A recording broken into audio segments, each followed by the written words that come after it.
এক মিনিটের আমল। 1 মিনিটে আপনি সূরা ইখলাস, কুল হুয়াল্লাহু আহাদ মনে মনে 20 বার পড়তে পারেন।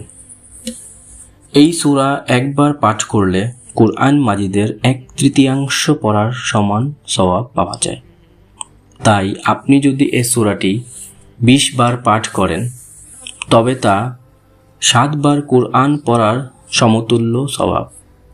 অতএব আপনি যদি এই সূরাটি প্রতিদিন 1 মিনিটে 20 বার পাঠ করেন তবে মাসে আপনার 600 বার পাঠ করা হয় এবং বছরে 7200 বার পাঠ করা যায়, যার সওয়াব 2400 বার সম্পূর্ণ কুরআন পড়ার সমতুল্য।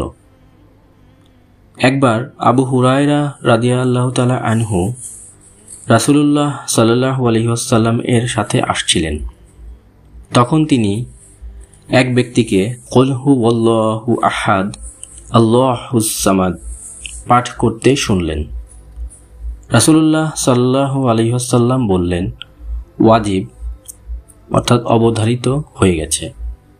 আমি প্রশ্ন করলাম, কি ওয়াজিব হয়ে গেছে? তিনি বললেন, জান্নাত। রাসূলুল্লাহ সাল্লাল্লাহু আলাইহি ওয়াসাল্লাম বলেন, তোমাদের কেউ কি রাতে 1/3 কুরআন তিলাওয়াত করতে সক্ষম? সাহাবীগণ বললেন, প্রতি রাতে কি করে 1/3 কুরআন পড়া যাবে? তিনি সাল্লাল্লাহু আলাইহি ওয়াসাল্লাম বললেন, সূরা কুল হুয়াল্লাহু আহাদ কুরআনের 1/3 সমান। সহিহ বুখারী হাদিস 5015 এবং সহিহ মুসলিম হাদিস 811।